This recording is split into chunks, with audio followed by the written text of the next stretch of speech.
Boa noite, pessoal, beleza? Hoje vamos começar aí a aula 4, 19 de 6 de 2020, Controlador Lógico Programável 2. Bom, é, a agenda do dia será, a gente vai ver a revisão, né? E no caso a gente vai continuar o assunto de ontem. Vimos aí o modelo de referência OSI e hoje veremos aí o modelo de referência TCP/IP. É, no caso vamos começar aqui pela revisão rapidamente. E ontem, né, é, eu basicamente eu fiz aí esses pontos com vocês, né? Dei algumas dicas sobre a parte do LinkedIn, né? Inclusive alguns colegas aí adicionaram. É interessante, né, fazer esse network, porque é visível, né, a todos. Então é interessante que se tenha, mesmo quem já trabalha, porque aí é, outras pessoas vêm, né, e podem entrar em contato com você, no caso. Eu estou participando de um curso agora, né, de teste de software, eu até comentei com vocês, no qual o professor ele conseguiu uma promoção por estar sempre atualizando, né, o LinkedIn dele, né. Mas como isso? Bom, o que ele fez? Ele estava fazendo uma pós-graduação, né, na empresa que ele estava trabalhando. Ele também é de teste de software. E no caso, ele estava fazendo uma pós-graduação e um dos responsáveis dele, né, diretor, supervisor, não sei, viu isso, né, e ficou, né, gravado aí nele, segundo o professor, né, ficou gravado, né, e quando surgiu uma oportunidade, a primeira pessoa que ele pensou em chamar para uma gerência, né, foi esse cara, né, o professor que está fazendo uma pós-graduação em gerência, no caso. Então, fica aí, né, o, um desses detalhes, né, você ficar sempre atualizando.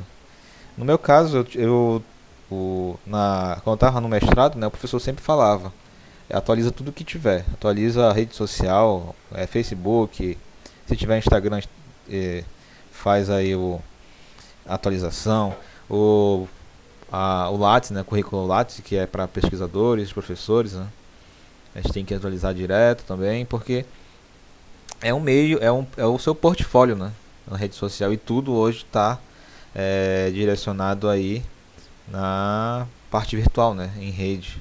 Então, interessante que vocês se preparem, né, bem para fazer ficar bem na foto, no caso. Então, é interessante que você sempre fique atualizando e fique interagindo, né. Deem sempre uma olhada. Ontem a gente viu também, pessoal, além disso, né, mandei um link, né, da videoaula para fazer um currículo, né. É interessante também fazer porque, como eu falei ontem com vocês, eu comentei, depois que eu atualizei, ficou bem, no caso, eu tive mais visibilidade, né, e estou conseguindo passar em algumas etapas a partir dessa remodelagem do currículo. Então, interessante, né? Quem não tem trabalho ainda, ou que tem familiar também procurando trabalho, que procure, né, fazer aí a reestruturação do currículo. É interessante fazer isso. Então, ontem vimos aí na parte de redes de computadores, pessoal, vimos os modelos de referência, né, no qual foram citados aí o modelo OSI e o modelo TCP, né? E vimos aí as principais características dele ontem, né? Inclusive vimos aí também, né, como eles são formados, né? Os dois lado a lado aí, verificando aí as semelhanças, né? Mas ontem nós nos aprofundamos mais ainda no modelo de referência OSI, né? Que foi um dos primeiros a serem feitos aí.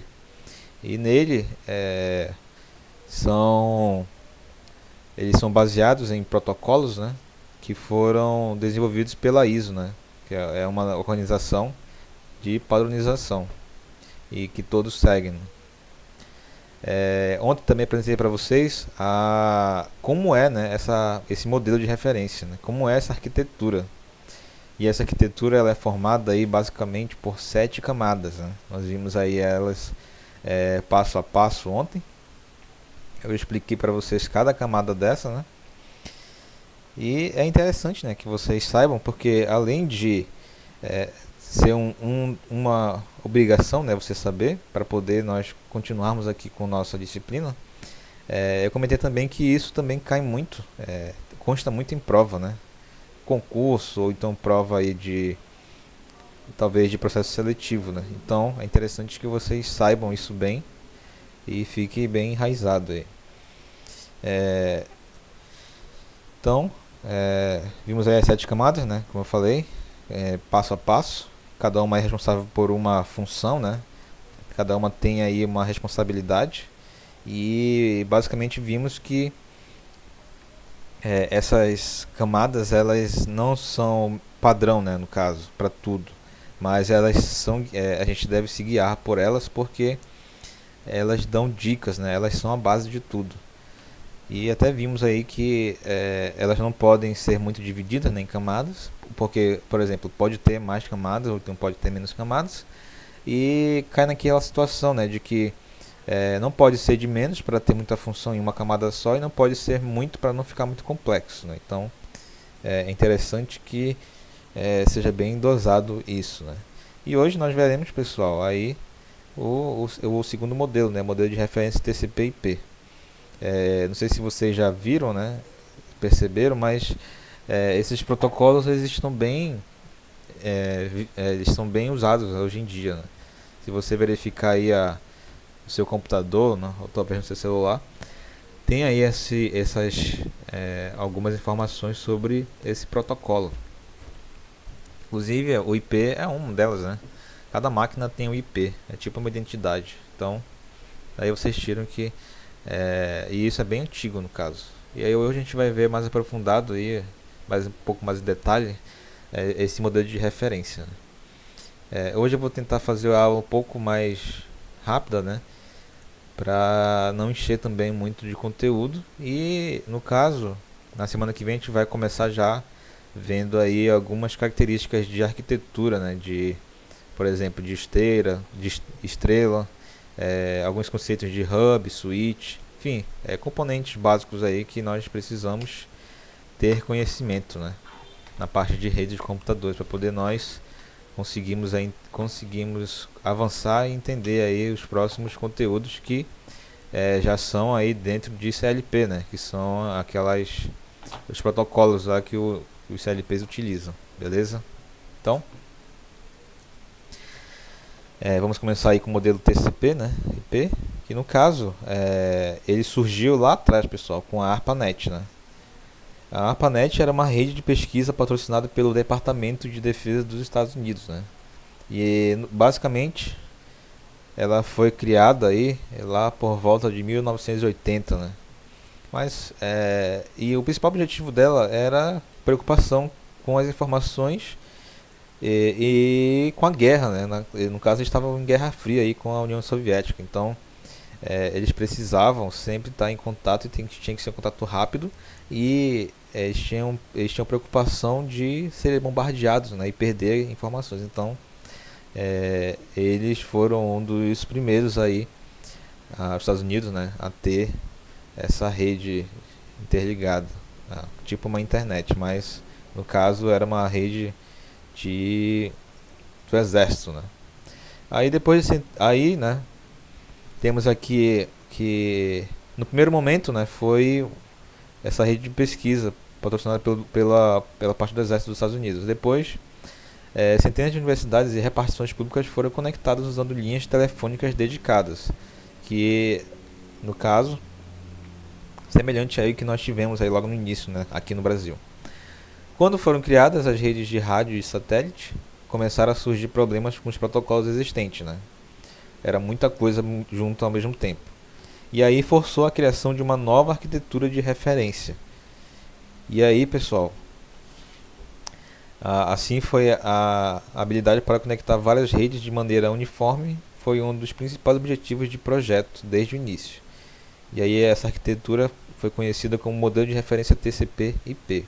E no caso, é, com a evolução, né, com, com várias, apesar de ser poucas coisas, né, na época serem conectadas, começou a ter muitos conflitos aí de comunicação por causa disso, né? E aí precisou fazer vários interfaces, né, vários, no caso, conectores para poder todo mundo conversar a mesma língua, no caso. E assim começou, pessoal, essa parte, o modelo de referência TCP/IP, né? E o que que seria, né?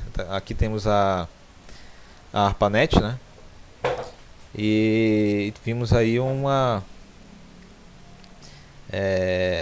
que o TCP/IP, no caso, ele tinha que ter uma arquitetura flexível, capaz de se adaptar a aplicações com requisitos divergentes, como por exemplo a distância diferença de arquivos e a transmissão de dados de voz em tempo real. E a outra preocupação, pessoal, era aquela que eu falei anteriormente, né? Eles estavam em Guerra Fria e eles tinham medo de serem bombardeados e perder informação. Então, uma dos objetivos da ARPANET com esse novo protocolo, né, era ter essa flexibilidade e no caso, desculpem, se houvesse aí bombardeio, as informações não poderiam ser perdidas. Mas como eles iam fazer isso? Em cada ponto teria que ter tipo um backup. E além disso, teria que ter vários caminhos, né, para percorrer e se armazenar no caso. Então, essa arquitetura ela tem que ser muito flexível para poder ela sempre estar com os dados em todos os pontos. Ou caso esse nó aqui caísse, né, a gente não teria mais comunicação, né, nesses ramos, né? Então ela teria que ser flexível, ela teria que ter uma robustez, vamos dizer assim, maior e fazer outro caminho por ela mesma. Então no caso esses nós caíssem, elas teriam que ter outros caminhos para chegar ao ponto de destino, né? Então eu não diria inteligência porque nem se pensava nisso ainda, né? Mas ela tinha que